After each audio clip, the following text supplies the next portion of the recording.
সৎ অসৎ এই দুটো ধারণা আমাদের ঠিক করে নিতে হবে। সৎ বলতে কী বোঝায় এবং অসৎ বলতে কী বোঝায়?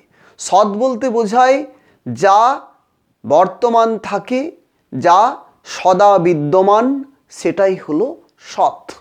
আর অসৎ হচ্ছে যা পরিবর্তনশীল, যার অস্তিত্ব দীর্ঘস্থায়ী হয় না, একই রকম থাকে না, সেটাই হচ্ছে অসৎ। তাহলে অসৎকে আমরা যেন সৎ না ভেবে নিই। আমরা যদি অসৎকে সৎ ভেবে নিই তাহলে আমাদের যে সতের যে অস্তিত্ব, সত্যের যে অস্তিত্ব, সেইগুলো থেকে আমরা বিচ্যুত হব, সেই ধারণা থেকে আমরা ভ্রমে পতিত হব বা ভুলের দিকে এগিয়ে যাব। তাহলে যা সৃষ্টি হয়েছে তার বিনাশ আছে, যার সৃষ্টি হয়নি তার কখনো বিনাশ হবে না।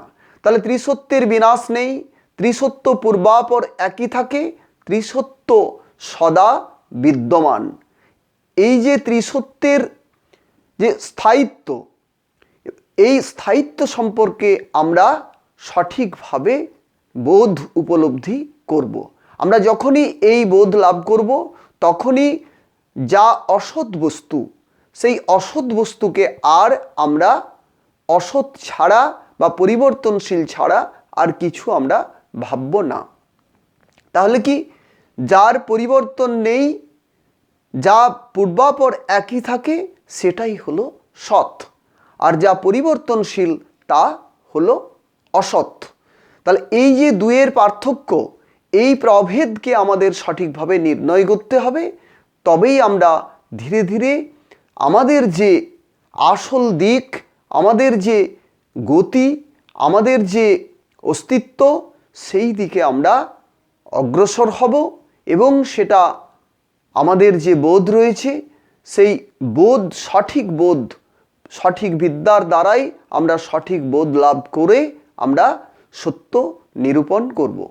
তাহলে সত্য যখন আমরা নির্ণয় করতে পারবো, তখন আমাদের এই নির্ণয় ক্ষমতা যে রয়েছে বিবেক, যেখানে বিশেষ বিচার দ্বারা আমরা নির্ণয় করতে পারবো যে আমাদের সৎ দিক কোনটা, অসৎ দিক কোনটা, সৎ বস্তু কোনটা, অসৎ বস্তু কোনটা। তাহলে আমরা এই সৎ অসৎ যে দুটো ভাব রয়েছে, এই দুটো ভাবকে আমরা সঠিকভাবে আলাদা করে নেব। আমরা যখনই এগুলো আলাদা করে নিতে পারবো, তখন আমাদের যে স্বাধীন অস্তিত্ব, স্বাধীন সত্তা, যে সত্তা কখনোই কারো উপর নির্ভরশীল নয়, তখন আমরা এই সত্তার অস্তিত্ব উপলব্ধি করতে পারবো। আর যখনই আমরা আমাদের স্বাধীন সত্তার উপলব্ধি আমরা করে ফেলব, তখন অতি সহজেই আমাদের প্রকৃতি, জীব, ঈশ্বর, এই যে ত্রিসত্য রয়েছে, এই ত্রিসত্যকে আমরা সঠিকভাবে সত্যের ভূমিতে গিয়ে উপলব্ধি করতে পারব। তাই এই সৎ অসৎ নিরূপণ করাটা অত্যন্ত জরুরি। আমরা যদি এটাকে ঠিকভাবে বিভাজন করতে না পারি, তাহলেই আমাদের সমস্যা তৈরি হবে, আমাদের অসুবিধা তৈরি হবে। আমরা এই অসুবিধা কাটিয়ে উঠব দ্রুত। আমরা যদি এটা কাটিয়ে উঠতে পারি, তখনই আমরা সত্যমুখী হব, তখনই আমরা সঠিক দিশার দিকে অগ্রসর হব।